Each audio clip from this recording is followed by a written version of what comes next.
No capítulo anterior falamos da inventio do sepulcro do apóstolo.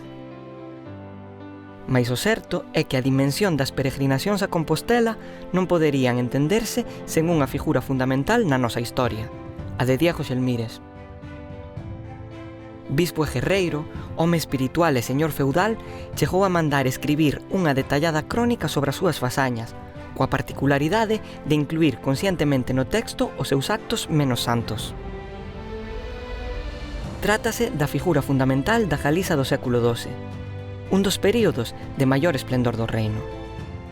Son Carlos Dixó, historiador e profesor de secundaria. Convídote a que percorras comigo o reino medieval de Galiza para coñeceres de primeira man algúns aspectos clave da súa historia. Nesta viaxe charlaremos con expertos en historia medieval e divulgadores. Coñeceremos castros e murallas, castelos e catedrais, bibliotecas e restos arqueolóxicos. Un percorrido que nos levará por todo o medievo e nos axudará a coñecer mellor a historia dos nosos devanceiros. Temos que coñecer o pasado para comprender o presente. Falemos da nosa historia. Falemos do reino de Galiza.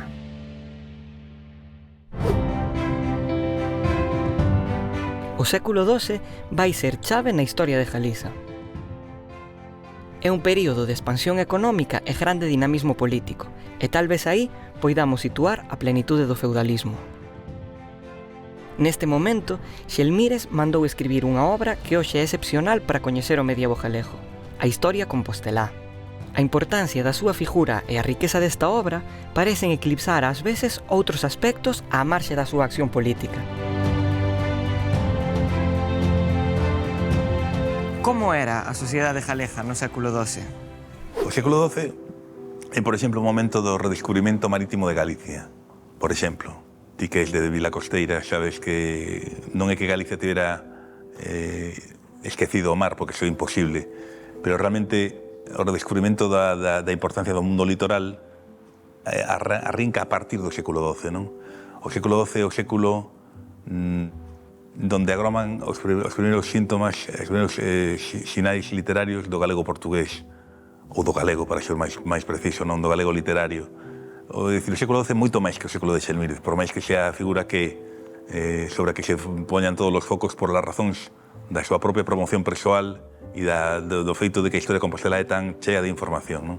Pero o século XII é un século moito máis importante na historia de Galicia, moitísimo máis. Porque o que temos nese momento son auténticos xogos de poder. Non precisamos xogos de tronos externos para ir a tramas interesantes e traicións e alianzas entre uns e outros.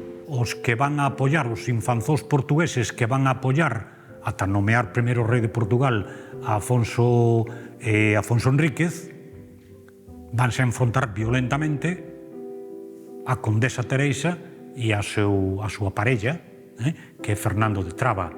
E vai haber unha batalla na que os van a derrotar e vai dar lugar ao nacemento do reino de Portugal.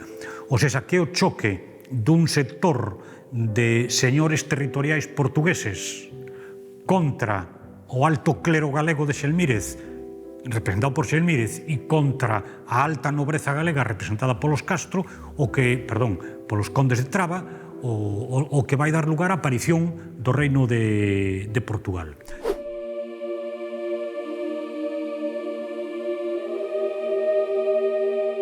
Xelmírez foi o máis poderoso señor feudal do seu tempo e conseguiu grandes éxitos para Santiago, como o ascenso do bispado a ser arcebispal.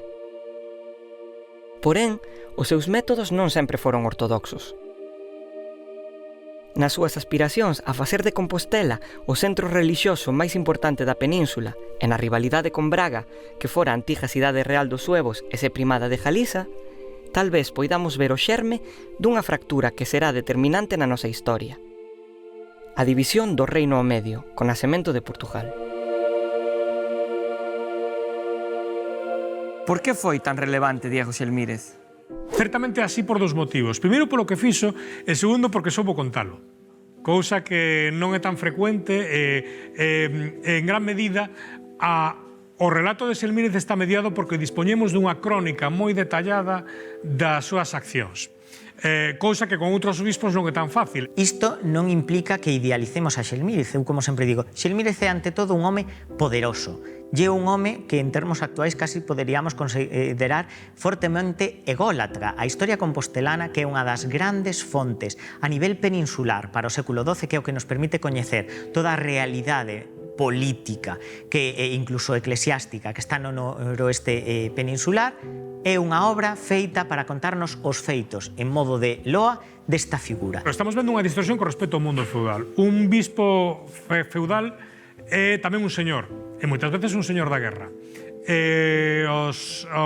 A historia de Compostela e dos bispos de Compostela é unha historia na que as fronteiras entre o labor relixioso e pastoral dos bispos e o seu labor guerreiro son moi liminais, é dicir, son borrosas. Afonso VI é o gran impulsor da catedral románica e aquí máis efectivamente a figura do bispo Diego Xelmírez, que se convirte en bispo en 1100 e en arcebispo en 1120.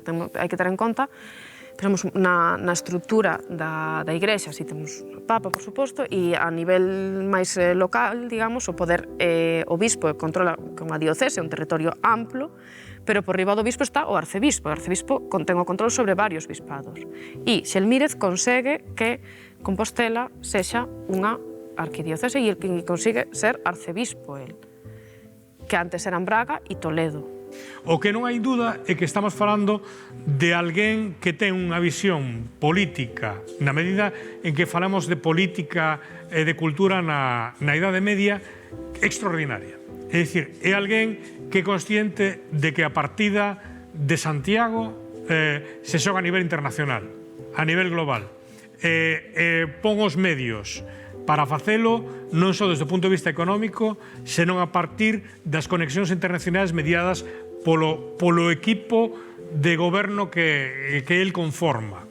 Estamos vendo unha figura que hoxe en día de alguna forma debería ser estudada nas facultades de empresariais en Galicia, nas facultades de políticas de maneira máis detallada, porque nos ofrece unha visión única de como se foi conformando o poder no reino medieval de Galicia.